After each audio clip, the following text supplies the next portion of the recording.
이렇게 말씀 보겠습니다. 요즘 인공지능이 유능해지면서요, 정말 말도 안 되는 영상들이 만들어지기도 합니다. 그 중에 황당하고 재미있는 영상 중에서요, 예수님, 누가 봐도 예수님처럼 입은 사람이 나오는 영상도 있습니다. 여러분, 예수님이요, 수영대회에 출전하셨습니다. 시작 휘슬이 삑 울려서 모든 사람이 물속으로 첨벙 뛰어드는데 예수님이 갑자기 물 위를 달리기 시작하십니다. 그리고 예수님이 1등을 하셨어요. 1등을 하시니까 사람들이 박수를 막 치면서 축하드립니다 하니까 예수님이 부끄러워하시면서 수영장의 물을 포도주로 바꾸어서 사람들에게 나누어 주십니다. 웃기잖아요. 아마 예수님을 믿지 않는 사람이 예수님을 희화화하고자 웃기게 만들고자 만든 영상이 아닐까 생각합니다.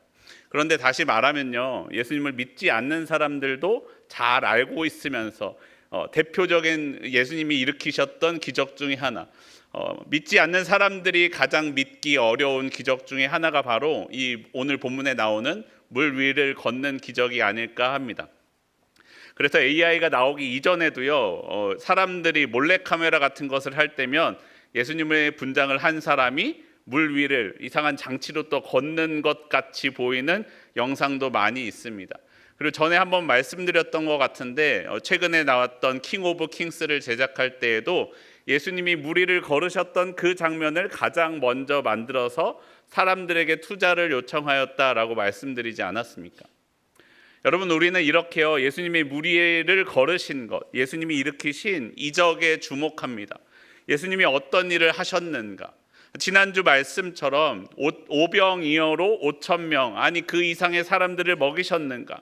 예수님이 죽은 사람을 살리셨는가? 예수님이 병자를 고치셨는가? 오늘 본문처럼 물 위를 걸으셨는가에 우리는 주목합니다. 여러분, 물론 예수님이 어떤 일을 하셨는지를 아는 것도 매우 중요합니다. 하지만 우리에게 더 중요한 것은요, 예수님이 왜 그 일을 하셨는가가 더 중요합니다.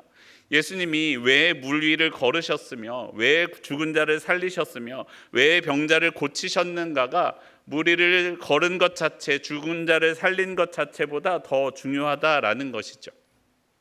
우리는 지난주 이승현 목사님 말씀을 통해서 우리가 보았던 말씀, 오병이어를 통해서 무엇을 말씀하셨습니까? 떡 5개와 물고기 2마리로 5,000명을 먹였다라는 것보다 그 이적을 통하여 예수님이 생명의 떡이심을 보는 것이 더 중요하다라고 말씀하지 않았습니까? 이것이 오병이어 기적의 이유가 아니겠습니까? 그러면 오늘 말씀에 나타나는 물 위를 걷는 이 이적을 통해서는 무엇을 가르쳐 주기를 원하고 계실까요? 여러분, 오늘 본문에서는요, 3번 반복해서 나오는 중요한 단어가 있습니다. 그것은 바로 에우테오스, 곧, 즉시라는 단어입니다. 오늘 우리가 읽은 세번역 성경에서는 곧으로 번역되었고 개역개정판 성경에서는 즉시로 번역된 단어가 3번 반복해서 나옵니다. 22절과 27절, 31절에 나옵니다. 오늘 제자들과 우리에게 물 위를 걷는 기적을 보여주실 때에 예수님께서 곧, 즉시 하셨던 그 일은 무엇이었을까요? 먼저 첫 번째 곧, 22절 말씀 우리 함께 한 목소리로 읽겠습니다. 예수께서는 곧 제자들을 재촉하여 배에 태워서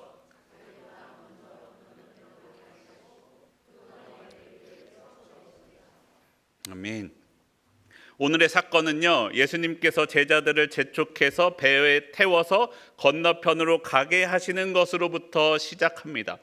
그리고 무리들은 헤쳐서 보내셨습니다. 그리고 예수님은 따로 기도하러 산에 올라가셨죠. 앞선 마태복음 14장 21절까지의 내용이요, 바로 지난주에 보았던 오병이어 사건입니다. 그 이후에 있는 사건이 오늘 본문에 나오는 이야기입니다. 예수님께서는 5,000명, 많게 우리가 추정하기로는 2만 명가량까지도 추정할 수 있는 사람들을 먹이셨습니다. 왜요? 예수님께서 생명의 떡이심을 보여주시기 위해서 그랬습니다. 그런데 그 자리에 있었던 사람들은 예수님의 그 마음을 알지 못하였습니다. 요한복음을 보시면요, 사람들은 예수님을 억지로 왕으로 삼으려고 하였습니다. 그들은 예수님이 생명의 떡이심을 본 것이 아니라 예수님이 주신 떡으로 배가 불렀기 때문입니다.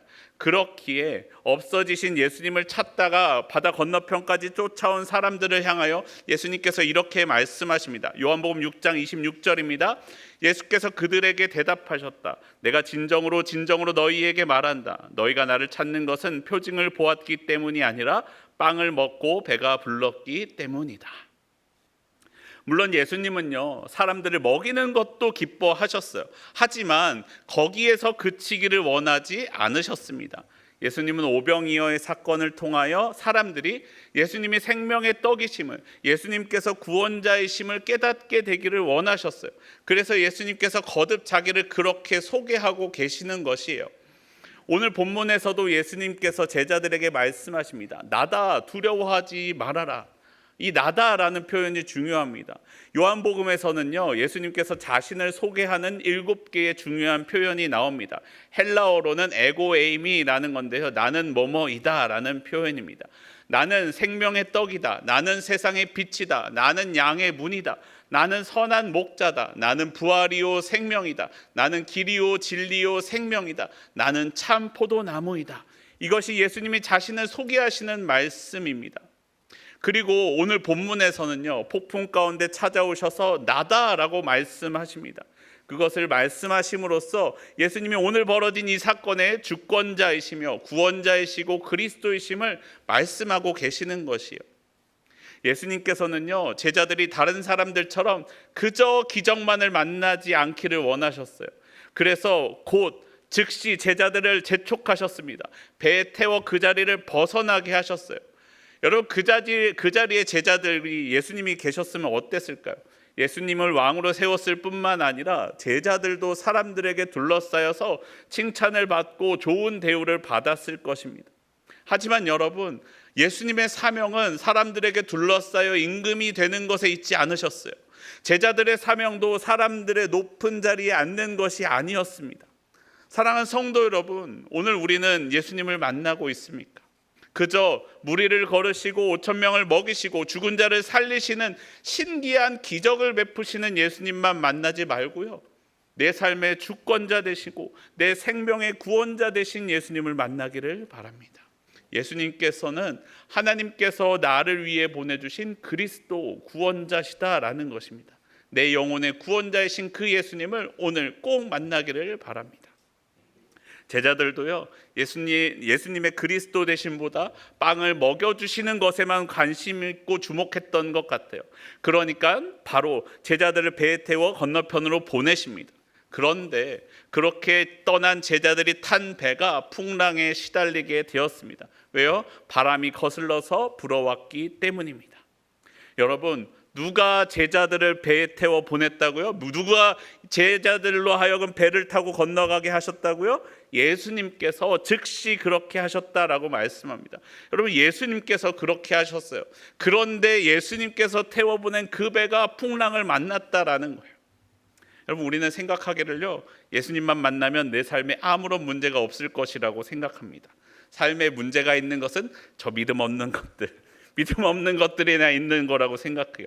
천지를 만드신 하나님이 나의 하나님이 되시고 예수님께서 나의 구원자가 되신 사람들에게는 문제가 있을 수 없다라고 생각합니다. 하지만 오늘 본문에서도 알 수 있듯이요, 예수님이 태워 보내신 배에서도 문제가 발생합니다. 예수님이 태워 보내신 배도 풍랑을 만납니다. 오히려 배에 타고 있던 제자들 중에 여럿은요, 어부로 배를 다루는 일에 전문가였음에도 불구하고 어쩔 수 없을 만큼 큰 문제를 만나게 된다라는 거예요. 그와 같이요, 우리 그리스도인에게도요, 삶의 문제가 있을 수 있습니다. 몸이 아파 병에 걸리기도 하고요, 고민하는 문제가 잘 안 풀리기도 합니다. 진급과 자녀의 진학에 문제가 생기기도 하고요, 관계의 문제도 여전히 있을 수 있습니다. 여러분, 그것은 믿음이 없어서가 아니라 그리스도인이라고 사람으로서 겪을 수 있는 어려움이 없지 않다라는 것을 우리에게 알려줍니다. 왜냐하면 여러분, 아까 제자들이 예수님의 그리스도 되심을 보지 못할 때에는 즉시 배에 태워 보내셨던 그 예수님이요, 제자들이 풍랑을 만났는데도 오시지 않아요. 여러분, 날이 저물 때쯤에 제자들을 보내시고 기도하러 올라가셨던 그 예수님께서 오늘 본문에 말씀하는 것처럼 이른 새벽이 이르기까지 오시지 않습니다. 여러분, 삶에 문제가 있는 거요, 그건 예수님께로 곧바로 반응하시지 않으면 안 될 만큼 중요한 문제가 아니라는 거예요. 그럼 예수님은 언제 곧바로 반응하고 계실까요? 마태복음 14장 26절에 나옵니다. 26절과 27절 말씀 우리 함께 한 목소리로 읽겠습니다. 제자들이 예수께서 바다 위로 걸어오시는 것을 보고 겁에 질려서 유령이다 하며 두려워서 소리를 질렀다. 나다, 두려워하지 말아라. 아멘. 밤이 지나고 이른 새벽에 이르러서야 예수님께서 바다 위로 걸어서 제자들에게로 가셨습니다. 여러분, 예수님께서 왜 바다 위를 걸어가셨을까요? 배가 없었기 때문입니다. 웃기려고 한 얘기인데 웃기지 않았나 봅니다. 배가 새벽이라 운행하는 배가 없어서 무리를 걸어서 제자들에게로 가셨습니다. 그런데 예수님께서 바다 위를 걸어오시는 것을 보고 제자들이 겁에 질려서 유령이다 하며 두려워서 소리를 지릅니다. 그때 예수님께서는 곧 즉시 제자들에게 말씀하십니다. 안심하여라, 나다, 두려워하지 말아라. 여러분, 제자들이요, 예수님을 몰랐습니까? 예수님을 알고 있었습니다.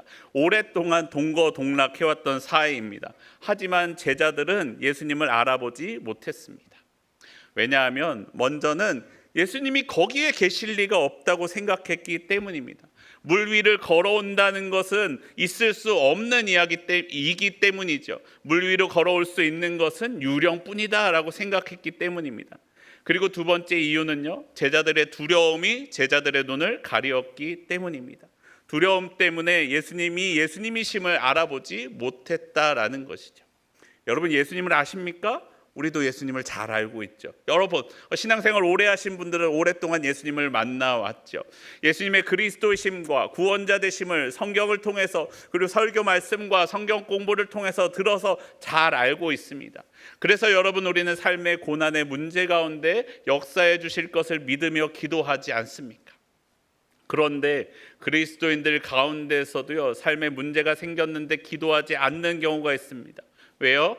그 일에는 예수님께서 역사하실 리가 없다고 생각하기 때문입니다.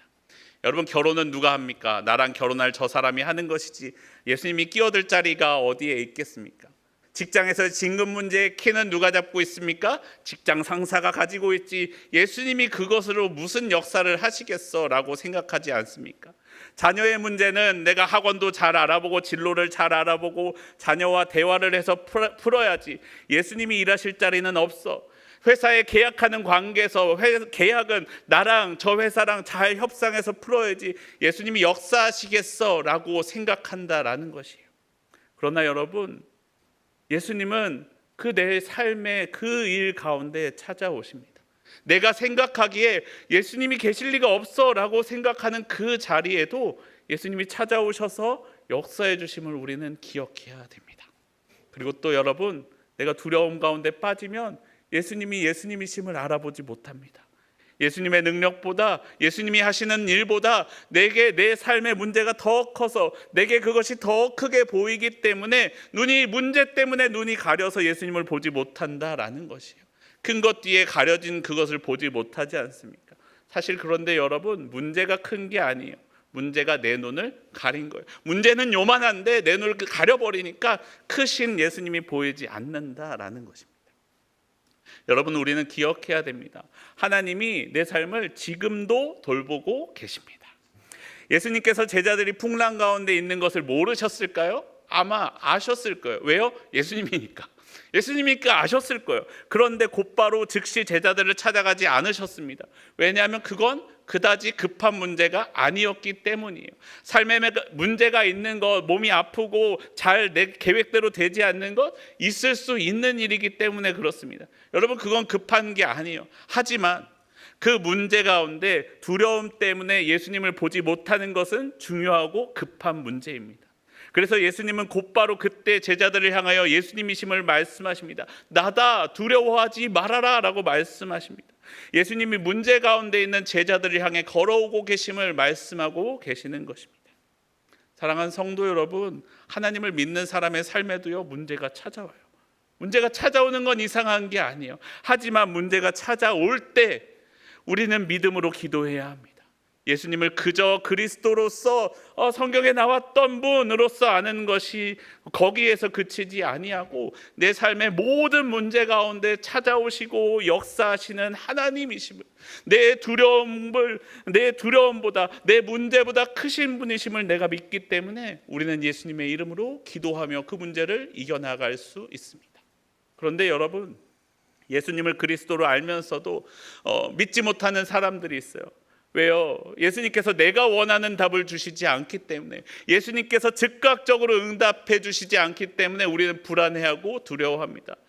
왜 하나님이 응답하시지 않으실까? 사실은 하나님이 안 계신 것은 아닐까? 믿었던 하나님이 사실은 능력이 없으신 것은 아닐까 하며 문제를 해결해 주시지 않는 하나님을 의심하고 문제를 두려워합니다.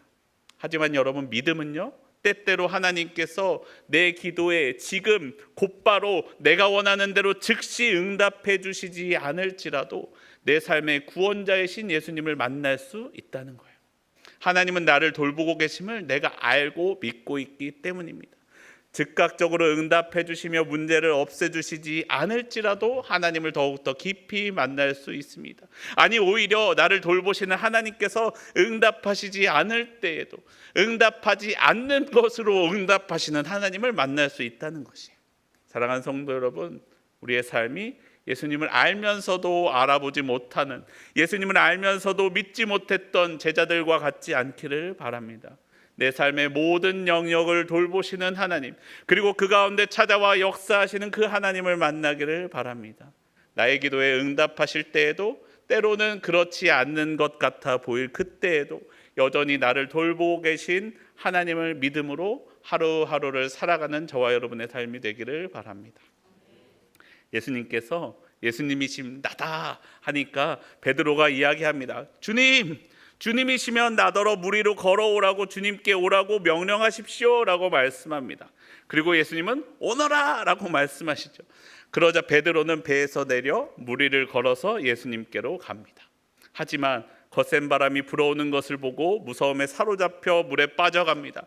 그리고 베드로는 주님 살려주십시오 하고 외칩니다. 그때입니다. 오늘 본문 14장 31절 말씀 우리 함께 한 목소리로 읽겠습니다. 예수께서 곧 손을 내밀어서 그를 붙잡고 말씀하셨다. 믿음이 적은 사람아, 왜 의심하였느냐. 아멘. 예수님께서 곧바로 즉시 베드로의 손을 붙잡고 말씀하십니다. 믿음이 적은 사람아, 왜 의심하였느냐. 여러분, 베드로가 예수님을 몰랐습니까? 알았습니다. 베드로가 예수님이심을 믿지 않았습니까? 믿었습니다. 예수님은 베드로에게요, 야, 이 믿음 없는 것 같으니라고 하지 않았다는 거예요. 믿음이 없다라고 말씀하시지 않았고 뭐라고 말씀하십니까? 이 믿음이 적은 사람아 라고 말씀하십니다. 베드로의 신앙은요, 예수님을 알므로 그리고 예수님을 믿는 것까지는 나아갔어요. 그런데 베드로의 이 믿음이요, 온전한 순종함까지 나아가지 못했다라는 것이에요. 예수님이 오라라고 말씀하셨지만 가면서도 야, 이렇게 바람이 부는데 정말로 가도 되는가? 라고 온전히 믿지 못했다는 거예요. 거센 바람이 불자 무서움이 커졌어요. 물 위로 발을 내딛는 믿음까지는 있었지만 거센 바람에도 온전히 믿음대로 순종하며 나아가는 것까지는 이르지 못했다는 거예요. 물론 여러분, 베드로는 다른 제자들, 물 밖으로 한 발자국도 못 나간 제자들보다는 믿음이 더 컸을지도 몰라요. 그런데 온전히 그 길을 걸어갈 수 있는 믿음이 없었다는 거예요. 예수님은 베드로에게 믿음이 적은 사람아, 왜 의심하였느냐라고 말씀하시는데요. 여러분, 이 말씀은요, 믿음이 없음을, 믿음이 적음을 책망하는 말씀이라기보다는 베드로를 향한 이 따뜻한 예수님의 마음이 느껴지시지 않습니까? 앞으로 베드로의 인생에 믿음으로 헤쳐나아가야만 하는 일들이 있음을, 이제는 베드로가 의심하지 아니하고 순종함으로 나아가야 함을 말씀하고 계시는 것이 아닐까. 여러분, 미국의 줄타기 고개로 명성을 얻은 사람 중에서 프랑스 출신 고개사인 찰스 블론딘이라는 사람이 있습니다. 저 사람인데요, 이 사람이 유명해진 것은요, 나이아가라 폭포 위에서 외주를 타고 건넌 것 때문입니다.